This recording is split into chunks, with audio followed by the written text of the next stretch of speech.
ایران پر حملہ، جنگ کی تیاری، خفیہ منصوبے، عالمی طاقتوں کی پراسرار خاموشی۔ کیا دنیا ایک بار پھر ایک ایسی جنگ کی طرف بڑھ رہی ہے جس کے شعلے صرف ایک ملک تک محدود نہیں رہیں گے؟ کیا مشرق وسطیٰ دوبارہ آگ کا میدان بننے والا ہے؟ بحری بیڑے کیوں حرکت میں ہیں؟ فضائی اڈے کیوں الرٹ ہیں؟ اچانک سخت بیانات کیوں دیے جا رہے ہیں؟ اور کیوں میڈیا ہر لمحہ کسی بڑے دھماکے کی خبر دینے کے لیے بے چین نظر آتا ہے؟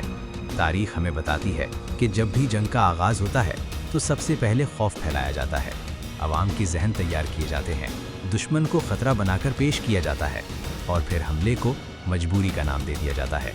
عراق ہو یا افغانستان، لیبیا ہو یا شام، ہر جگہ یہی اسکرپٹ استعمال ہوا، اور ہر بار نقصان عام انسان نے اٹھایا۔ آج وہی اسکرپٹ ایران کے لیے پڑھا جا رہا ہے۔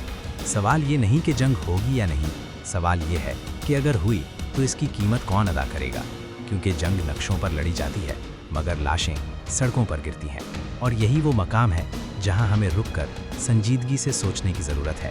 السلام علیکم دوستوں، آج ہم جس موضوع پر بات کرنے جا رہے ہیں وہ نہ صرف خطے بلکہ پوری دنیا کے لیے بے حد اہم ہے، یعنی ایران پر ممکنہ حملہ اور اس کے پیچھے چھپی عالمی سیاست، طاقت کے مراکز کے مفادات اور وہ حقیقت جو عام لوگوں سے چھپا دی جاتی ہے۔ ایران برسوں سے پابندیوں، معاشی دباؤ اور سیاسی تنہائی کا سامنا کر رہا ہے۔ جوہری پروگرام کو بنیاد بنا کر اس پر مسلسل دباؤ ڈالا گیا، مگر اصل مسئلہ جوہری طاقت نہیں بلکہ اثر و رسوخ اور خود مختاری ہے۔ امریکہ اور اس کے اتحادی اسے خطرہ قرار دیتے ہیں، جبکہ ایران خود کو دفاع